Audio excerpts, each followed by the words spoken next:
Sips and giggles, sips and giggles. Grab your hips and give it wiggles. This, I tell you, brother, you can't have one without the other. Well, thank you for that lovely introduction, Miss Legs. You are back. I You am- are bronze brown. How are you? Oh, DJ Mushroom, honey, I am browned off. I'm fabulous, my love. How are you? I'm good, yes. You are looking mighty fine. I love the bird. The beard, When I come into the studio, folks, I took one look at Glenn Marshall Adams and I said, I love your bird. And his jaw hit the floor and I said, bird, beard. Oh, right, okay. Yes, I'm sporting the particular the unkempt look at the moment. I've not trimmed or I've not tidied myself up at all. So. In other words, you're rough. RUFF, rough. So you're just back from your holidays? I'm back. I took a little Mediterranean. What's the word I'm looking for? It wasn't the Mediterranean because it's in the middle of the Atlantic Ocean. Yeah, well, hold on a minute. I'm going to have a sip before I swear live on air. Well, I went Atlantico, and I'm just back, folks, from Isla de Gran Canaria, where I was in Playa del Inglés, and I'd done a couple of wee turns in Sparkle Show Bar. It was their 3rd birthday, and I yet again invited over. And I have to say, it was sensational. We had the best time. Weather was unreal. Ooh. Uh-huh. Well, you've definitely brought the weather home with you. I did. I thought to myself, Tina, if there's anything you could bring home to the people, what would it be? And I had a word with Mother Nature. Got home at 4 o'clock in the morning last night and woke up blue sky. I was like, there you go. It's to be good all week, actually. Yeah. Listen, me and Mother Nature, we're on good terms. She gets me, I get her. She's Mother Nature, I'm a freak of nature.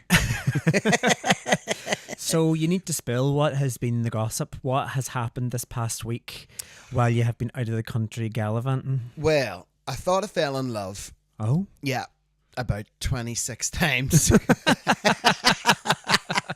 Because he is the one. He is the one. I feels it. I'm getting the vibes. I'm getting the eye contact. And then the next one came along and I was like, no, it was a mistake. I've been kind of sort of meddling with different things in my mind. And I think it's all related to do with 2025. Okay. And I am feeling much more positive about moving to a new season, autumn, winter, which is coming. We've got lots of Drags to Riches, lots of G&T karaoke shows, and quite a few crazy bingos up and coming. Yep. Don't we, We do darling? indeed. Yes, we do indeed. Yeah. So something to look forward to. Yeah. Don't want to be negative, but chasing people for to do with my mum and phone calls and emails, and it's just been a bit of a mirror. Oh. But I'm a bit of an elephant in the jungle, and once I swing my trunk, move. That's just the way it is. But other than that, yeah. And, I have to be honest now. Put a wee bit of weight on. Okay. Oh, honey, don't even. Sunday the 8th of September, I got on that plane going to Gran Canaria, looking and feeling simply the best, like Tina Turner. I woke up yesterday morning, Sunday the 15th of September, looking and feeling like Tina Malone. I actually woke up on both sides of the bed. Oh, listen, don't even go there. But yeah, but that's what you do when you go on your holly pops. You drink, you eat, That's it. Your whole point of Yeah. going there is so you can forget about all that sort of routine. Just let your hair down, eat all around you, drink all around you, and just enjoy yourself. I mean, that's exactly what we do when we go. Yeah. I starve myself for the 3 months leading up to the holiday, and then Right. whenever I'm away, I eat all around me. Well, I'll go back again in 6 weeks. we get on to Mr. Ashley Scott PT. Oh, don't you worry, I will. Babs, I call him Babs. I be straight on to him, like, he'll be to me, hey, Tina. And I'm like, I know. Well, how have you been, Glenn Marshall Adams? I have been very good. I was away the weekend before last. So obviously you went away. I went away the same time. Me and my gal pal Gail gallivanted across to Luxembourg for the weekend. We went away to see the band Gossip. What a carry on. We had the best time, but we landed at the airport quite late at night. It was about 9:15, 9:30 by the time we actually landed in Luxembourg. Right. So we had to get the bus from the airport. Now, the good thing about Luxembourg is public transport is completely free of charge. Oh. So all you need to do is look up your maps or whatever sort of app to tell you where you need to go. Hop on a bus and off you scoot. So anyway, we got off the bus at this stop, following Apple Maps. Basically, Apple Maps told us to walk down the road and then turn right. Now, we did walk down the road and turned right, but we walked down the road, turned right into a wood, into like an actual forest. Lovely. Pitch black. Couldn't see a thing. Was Goldilocks there with the 3 bears? There might have been a couple of bears there. I don't know about Goldilocks, to be fair. But me and Gail walking through this forest at 10:30 at night, couldn't see a foot in front of us with nothing but our mobile phone torches on, having to climb up the side of what can only be described as Mount Kilimanjaro with a suitcase in hand. So not a great start. Definitely gave us a great story. Now by the time we got to the hotel, we were absolutely covered in mud. Oh. Head to toe covered in mud. Trainers, the only pair of white trainers I had were black. They were stinking. But did you take the wrong turn or just Apple Maps? I mean, it's a path we could have walked, but Apple Maps isn't smart enough to know that it's not somewhere that we should be walking at that time of night. Do you know that way? Yeah, and they then put you in danger. We sort of followed blindly, and you know, whenever you've already committed, you're thinking, right, we're already halfway there now. We could either walk back or we could just keep going. So we just kept going, but Gail was sort of taking video at the time, you know, pretending like she was in Blair Witch Project. It was that dark. But anyway, so that was got off to a great start. And then on the Saturday when we were there, we hopped on a small train, one of them sort of puffer trains. Choo choo. We hopped on that and we took a tour of the city. And then on Saturday night, we seen Gossip perform. So the lead singer, Beth Ditto, she's a character. Like, I mean, I know she's a bit unpredictable, but she took 3 indigestion tablets whilst on stage, joking halfway through that one of them was MDMA. So I don't know. I mean, there's probably some truth in that, but she was popping pills. But look, anyway, brilliant weekend. Weather was absolutely stunning. And then on the Sunday, Gail and I went to the big fun fair there called Schuberfair. So I went on all the big rides. Although I was Gail not got on them? She went on 2. But that's not her thing. And to be honest with you, it probably shouldn't really be my thing at my age now, because I woke up the next morning in absolute pain. I had lower back pain, I had a stiff neck. Literally, my muscles hurt all over, being sort of like flung about from left to center, left and right and all the rest of it. But we had the best time. Best time. Oh, that's good. And then when did you come home? On the Sunday night? We came home on the Monday. On the Monday, but long weekend? It was a very long weekend, yeah. Very nice. It was good, but I think by the time we got home on Monday night, it was sort of ready for a rest, you know, that way. And people who live in Luxembourg, are they Luxembourgians? Luxembourgish. Yeah. That was close. Well, Luxembourgish is the language, but you would say, like, I'm Irish, I'm Luxembourgish. Yeah. Do you know that way? Luxembourgish. But it's quite a nice title. But no, we had a great time. Up to all sort of shenanigans as per usual, you know. Loads of booze. Aye, as you do. Although the beers over there, that's proper beer now. It's proper. That's real man's beer. Blow ahead of you. It's so it would. But we were kind of surprised at the cost of things, but then when we sort of done the calculation back, it's actually not. It's no more expensive than it is to drink in Belfast now. Yeah. So, but we had a really good time. Well, as you say that, you connecting with what you've just said there in relation to the cost of beer, and when you compare the prices back home, I have found that the prices in Gran Canaria and throughout Europe have all crept up. Everything's crept up. I mean, we went to Greg's yesterday on the way back down the road from Portrush. I know, but it was up in Portrush at the weekend, and we stopped off at Greg's on the way down at the service station. It's just like in a bit of stodge because we were out on Saturday all day drinking. Yeah. And it's £1.55 for a sausage roll now. They used to be £1. Oh my God. So in the space of a couple of years, they've went up sausage rolls have went up 55%. Yeah. Isn't that madness? Well, but yeah, Greggs has posted billions upon billions of pounds worth of profit. Yeah. And they're sort of, companies are saying that they've had to put prices up because the cost of resources and all the rest of it is, but yet they're making all these massive profits. It's the same throughout the world. The rich are getting much, much richer, and the poor are being forced into being even poorer than what they are. I mean, I could talk about this until we're blue in the face, and I just, you know what, I'm really past it all. You know, the whole, and I feel for everyone who is on the breadline, and who, the pensioners especially, coming into this autumn and winter and having their fuel allowance cut. Well, it's not being cut per se. It's means tested. So there's a distinction there. It means that the people that really can't afford to pay for it will not have to pay for it.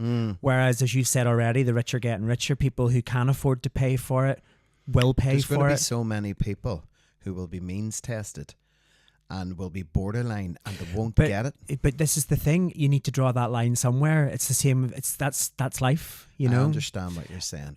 But I also understand as well what you're saying, that you know it's leave the elderly alone. alone. I get it. Leave them alone.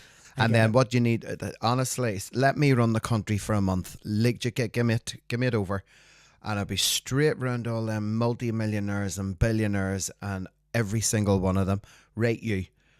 You don't need that much. I mean, who needs trillions of pounds? Nobody. Not one person on his own or her own needs all that kind of money. It really riles my giblets, and I'll be nice about it. But I'm not going to go down that negative path, because Sips and Giggles is Sips and Giggles, and I don't want to get steered into that direction. If I was to rule the world. I get the frustration. But I just wanted to correct that, because I think it's being incorrectly reported that it's being cut, and it's not necessarily being cut. I mean, it is being cut, but it's means tested. It's a slight. Well, even though they're going to means test that, it means they're still taking money off the elderly, which they shouldn't be doing. Yeah. Is basically what they're doing. Yeah. So they should hang their heads in shame. And anyway, so when I went, I'm not even going to talk because it'll really get me into a bad negative spot.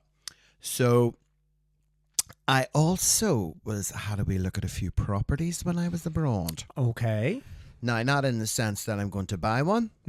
I might. Okay, you're just window shopping? Window shopping. Okay. And having a wee look, and I viewed a few. Right. Really lovely. Okay. And I didn't know the difference between residential and holiday land. Okay. For one who doesn't know, what does that mean? So, let's say Playa del Inglés is holiday land. El Tablero is residential.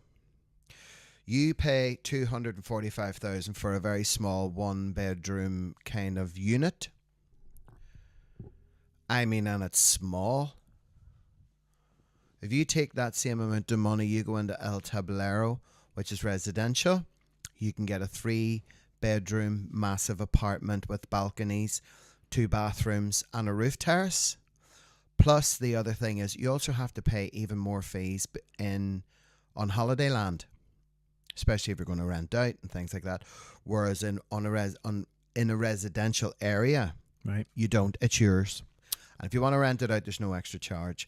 But I mean, so much money.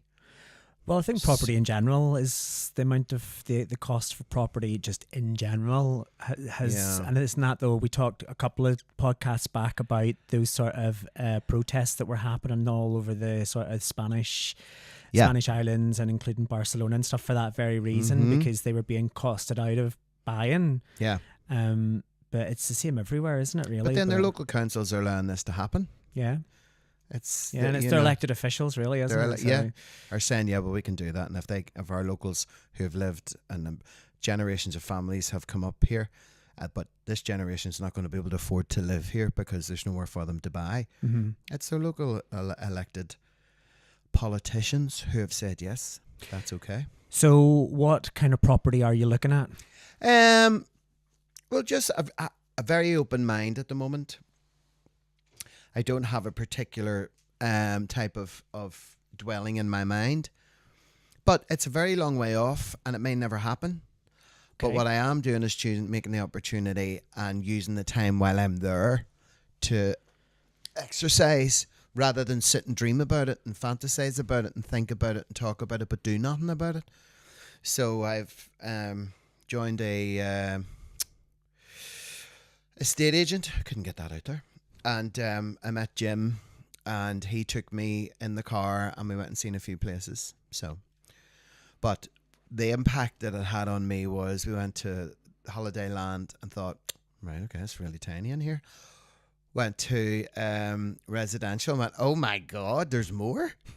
Yeah, and you see, now I've got to know quite a lot of people out there and I got very close and we're pretty good friends, people that I trust. You know, they're keeping me on the straight and narrow, people who are from other parts of the world who now live there full time, you know, and they've been able to help me with shortcuts, things to do and things definitely not to do.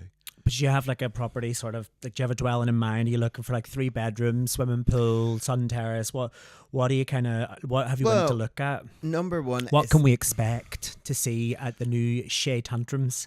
Well, the new Shea Tantrum Chateau. Well, I'm looking for at least 3 bedrooms, big living room, must have outdoor space, must. If the outdoor space cannot be, you know, out the front and the back, then it has to be on the top. You've got to have that outside space to enjoy the weather. Yeah.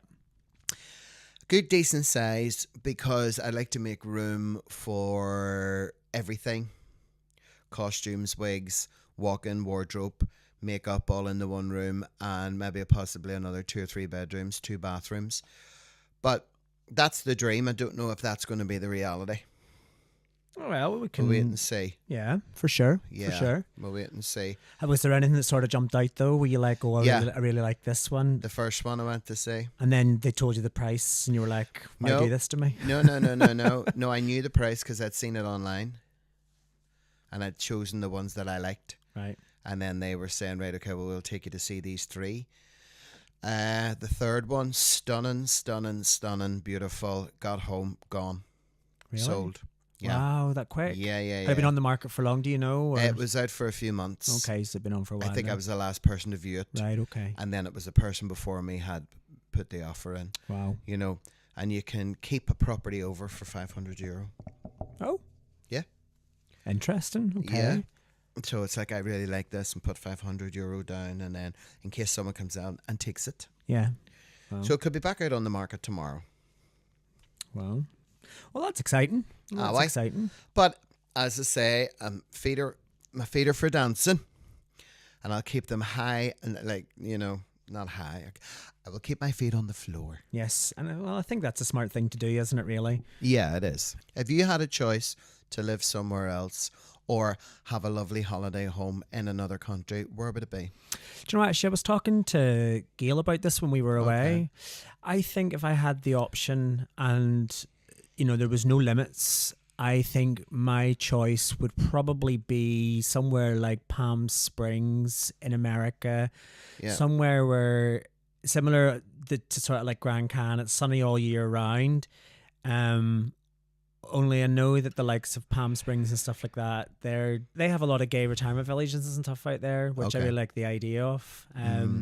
But yeah, no, that would probably be if there was anywhere in the world, it would be somewhere around there. Yeah. See, that's why I think I'm very drawn to Gran Canaria, because there is a lot of more older LGBTQIA plus people out there. And from now right through until the end of March, beginning of April, a lot of people go there for 4, 5, 6 months of the year. Number one, to escape the bad weather, the cold weather, and the bugs and everything that comes with it. And number two, it's very community driven, you know, and, you know, there's a very good, you feel safe, put it that way. There's a good sense of care, and the cost of living is actually okay, even though prices have gone up. Everything is still pretty reasonable. Not extortionate. $1.55 for a sausage roll out of Greg's. Rip off.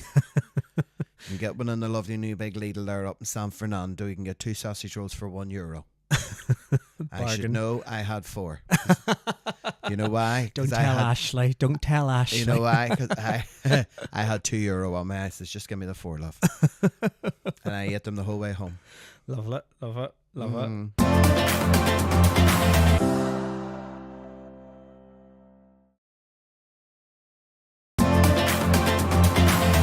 I was thinking about this the other night, actually. Okay. So you've been on telly. Yeah. What telly shows have you done? The Drag Queen from the Falls Road. I also done a number of years ago a television program where I swapped a role, and I became it was a building firm, and they were demolishing things, and the guy who was the builder demolisher, he became the drag queen. And was that on national TV or was that local BBC? Local BBC. Did it ever broadcast nationally? I suppose you wouldn't know, would you? I don't know. No idea. Interesting. But it was like a job swap kind of thing. Okay. Right. You know, and it was brilliant. Really, really, really good. It was actually filmed in the Crumlin jail. Wow. Okay. Not long after it had been refurbed and opened. Closed down, and they were in demolishing a few bits and pieces, and I got my first go on a big tango hammer and all. Have you ever done Nolan? Oh, I forgot about that. I was trying to rack my brains there. Yeah, Stephen Nolan, myself, and Miss Cherry on Top. We done the Stephen Nolan show, and what was that for? Was that for Pride or something? Well, it was just basically, you know who else was on it? Rusty, Blue Hydrangea, Misty Falls. They done a big routine, right? And myself and Cherry on Top were on it, and we were just talking. We were both in full drag, and we were just talking about our experiences and being proud of who we are and stuff like that. But there was these two women who go to his show and are in his audience every single week, and someone took a snap of the two women's faces, and they were like this. You know, surprised. Yeah, well, very, very surprised. And when it was over, but you know who was on before us? And he wasn't very nice. He isn't a nice person anyway. He was in the back corridor, and we were all in one dressing room, and they were in the other, and all you could hear was, "Get them away from us, me. Get them away." Jim Allister from the TV, yeah. He's a dinosaur anyway, to be frank. I just thought to myself, okay, baby, you go on. And we weren't allowed to be spoken about because we were on the same show. No association whatsoever with the gays. Thanks, James. You little dote. Yes, and I very successfully made it through to tipping point where myself and 3 other competitors were challenged mentally with quiz questions and quick fire and dropping the big coins down into the big machine. I came second. But do you know what happened the night before? I've never told anybody this. So I arrived at the hotel and I told them my name. And they kept looking at me and they told me to take a seat. After about 30 minutes, I actually got my room. And I thought, I think they've made a mistake with me. But what happened was, you don't get to meet the people who you're going to be on the show with on your panel, right, the other competitors, until the next day. Right. And the other one was called Geroid. And I'm called Gerard, as they say in English, Gerard. And they gave him my room. Right. And I got his room. And he won. I think it was a total fix. And do you know what happened? So it was between me and him. And he asked this question. And it was to do with a leap year. And I thought, 28. I didn't hit the button. He did. And I went, I could have hit that. So he got the big sweep. Right. And I thought, right, that's me. I'm done. We got to the very end. He got to the very end. And we were all backstage. The big gold coin was hanging over the edge of the machine. And he had like £3,100. I'm going to offer you 3 more chances. And he was like, no, I'll just take the 3,000. And I was looking at the others and going, is he insane? That's like dangling there.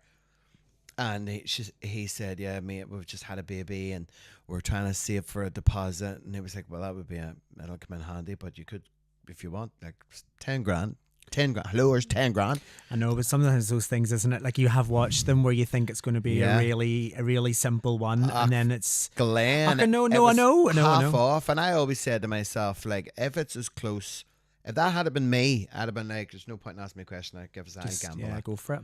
So he took the gamble, and the first big coin fell all the way down to the bottom, and the big gold coin fell in. Would have got it.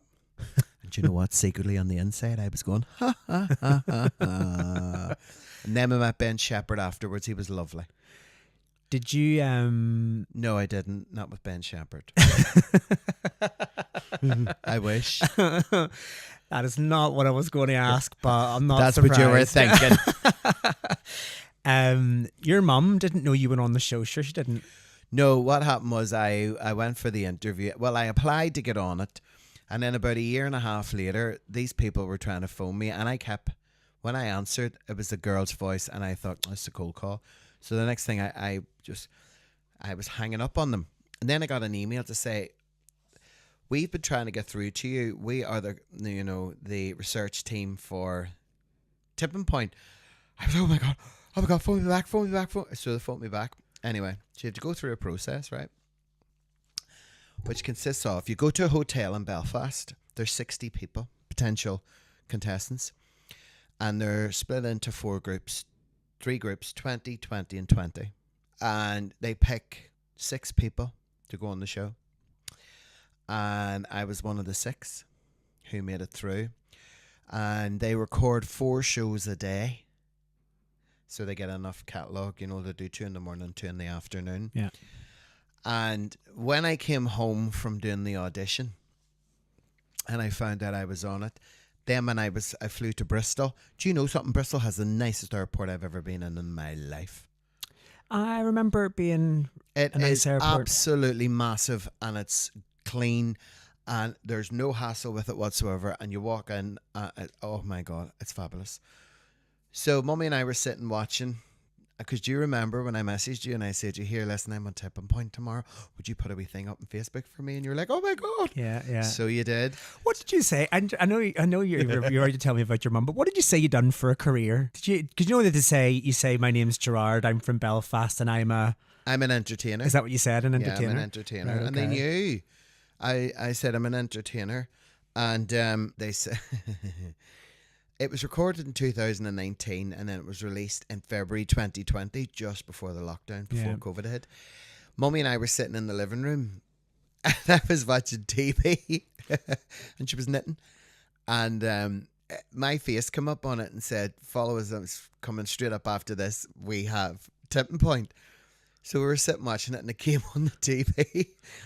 And then I got my phone out and I started the recorder. And... Hi, my name's Gerard and I am from Belfast and I'm an entertainer. I'm blah, blah, blah, years of age. And my mummy was looking at me and looking at the TV, and she couldn't figure out for the life of her, how was I on this TV in the living room at the same time? And I was like, Mummy, we recorded that last year, love. And she was like, oh my God, you're on the telly. Oh, you're on Tipping Point. How'd you do that? And I was like, when I explained it all to her, but then I said, well, wait until it's over and let's watch it. And she says, you won that £10,000. I know you have. Because it became between me and the lady who was next to me. And we were doing quickfire. And then we got to, what do you call it? A draw. Uh-huh. And then he asked the question about the cheese. And I knew straight away when he said a French word about and I went, cheese. Fromage. Fromage. Yes, that's what it was. And I went, oh, it's cheese. Cheese. And I got it. And that's how I got through. You see? And it wasn't luck. It was skill. Skill. Pure skill. So, Glenn Marshall Adams, have you ever been on TV? I actually was also almost on a game show. Almost? Almost. I was on a game show called Crash Trapped. Okay. I got the whole way through, actually twice. I was called over to London and was going to be on the show, but the nature of the show meant that the players who were on, the game rolls over every episode. So similar to what you were saying there, they record 4 episodes in a day. The people that are on in the first episode, stay there? If nobody wins the game, then they stay there and it keeps going basically until... until somebody wins. Just the nature of that show meant that I needed to be away from work for over a week. And in the end, I just had to go back to work. So I never made it on in the end. Oh. The first time that we went, though, we were right at the end of the series. Right. Which meant that it rolled over into the second series. So we were the first asked back in the second series. But rather than being the first on, they had another team on before us. Right. And it meant that we never made it on. But that was the one and only time I was almost on telly. However, I was also on The Extra Factor. No way. I was chatting live to Rylan and your wee fella, I can't remember what you call him. Oh, he's a small guy. I can't remember what you call him. So yeah, I was chatting to Rylan. Wee small guy. I was chatting to Rylan and your wee small fella that was sitting beside him, and it was the time that Sharon Osbourne was on it. I think Nicole. Actually, do you know when it was? It was when Honey G was on. I say honey, you say G. Honey G. Honey G. Honey G. Honey G. Got this all day. Honey. Yeah. Stop up. And the production team rang me, and we're like, "Oh, we want to get you on film. You know, we're going to FaceTime you, and you know." So the theme was like movies or something that Right, weekend. okay. And they were like, "If you've got any sort of like costumes or anything like that, you know, could you put it on?" And I was like, "Yeah, sure." And of course, the only costume I really had, we had just been on a hen party, and it was like I had like a Beauty and the Beast, you know, Prince. I think it's Prince Eric you call him from Beauty and the Beast, but in male form. But it was kind of that, you know, sort of like a blue sort of tux with like the yellow trimming. Yeah. So I had that from that hen party. Her hen party was a Disney hen party, so I popped that on, and there was me sitting in the living room, and the production team. They actually, I've been on it twice now, thinking about it. The production team actually give you the questions that they want asked and who it's going to be to. Oh. So they were like, "Oh, this is your question. This is what you're going to say." And I did really think long and hard. Should I just ask my own question? Yeah. Or go with the production one? But I went with the production one in the end. But and I was also on ITV Border News when I was about 8 years old. We were sitting at the play park, and they had just found like a kilo of cocaine in in the forest. And we were playing in the park at the time. So they shot to us as the kids, you know, to make this very dramatic and all the rest of it, even though the forest was miles away from where we were living. Right. But anyway, so that was the only time that I've been on the telly. Well, I've been on Crime Watch a few times. Have they ever found you yet? No. No. They've no idea. Best who not I tell. am. But best No. not tell anybody your whereabouts. Incognito, love. Incognito. Well, look, that is nearly the very end of this episode. I know. It's another Can't end of believe it. another one for the road. But before we go, we do have a new segment. Yes. Very excited about this one. So I come up, ladies and gentlemen, with something new and kind of, I want you to get to know us, but we also want to kind of surprise you and shock you too. So I am going to ask Glenn 5 questions, real quick fire, just one answer. And if you are surprised or you want to ask a question as to why they would give that answer to the questions that I'm about to give him and he's about to give me, send us in a wee message, an email, a WhatsApp. You can contact us on all our platforms, podcasts, Facebook, WhatsApp, all of those. So the questions are no context, right? So you're not going to ask me Absolutely. to explain why I've given the answer. You just No. simply ask the question and Give you me get an an answer. answer. Okay. What are we calling this segment, by the way? Oh, that's a very good question. Let's shoot. Let's take a shot. Shots. Shot, Shot, shot, shot, shot, shot, shot, shot, shot, shot, shot, shot, shot, shot, shot. Everybody!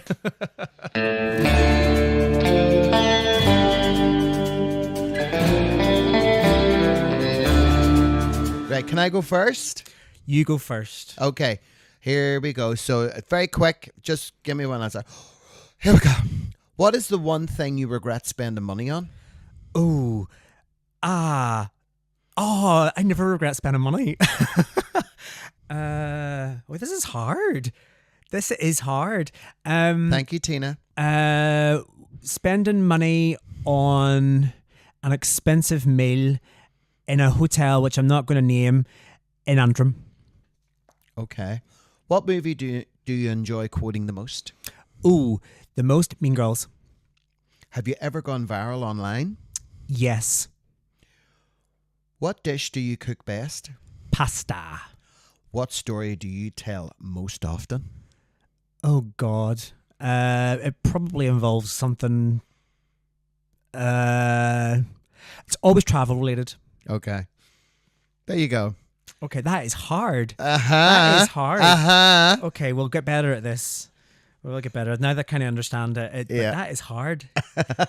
Okay, Miss Legs, are you ready? Can I get 30 seconds on the clock, please? Your time begins now. How do you usually answer the telephone? Hello. Who's your favourite Disney character? Goofy. Finish the phrase. The way to my heart is...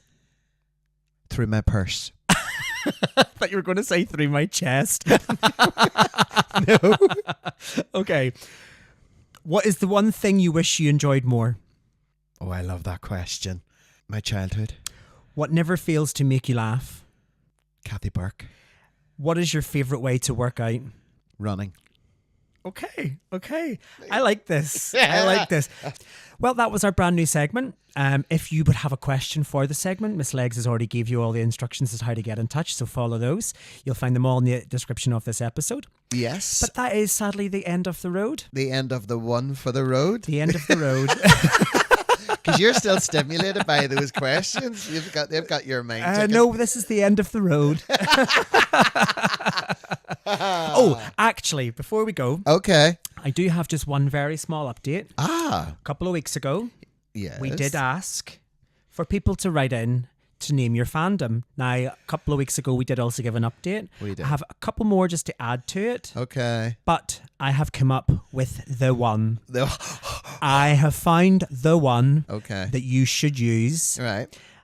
So we had two extra more. We had the Tantramettes and the Tantettes. Okay.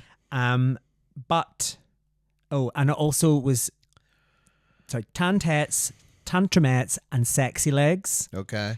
But your new fandom, They are going to be called the Fantrums. The Fantrums. As in Barry Manilow had his Fanalos. Panelos. Tina Legs Tantrum has her Fantrums. Fantrums. Oh my God, I love it.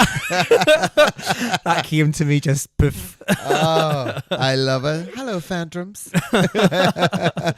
Thank you to everybody that wrote in. You had some cracking ideas in there. Thank you. But yes, really appreciate it. We love it when you get in touch. But look, until next time, Miss Legs.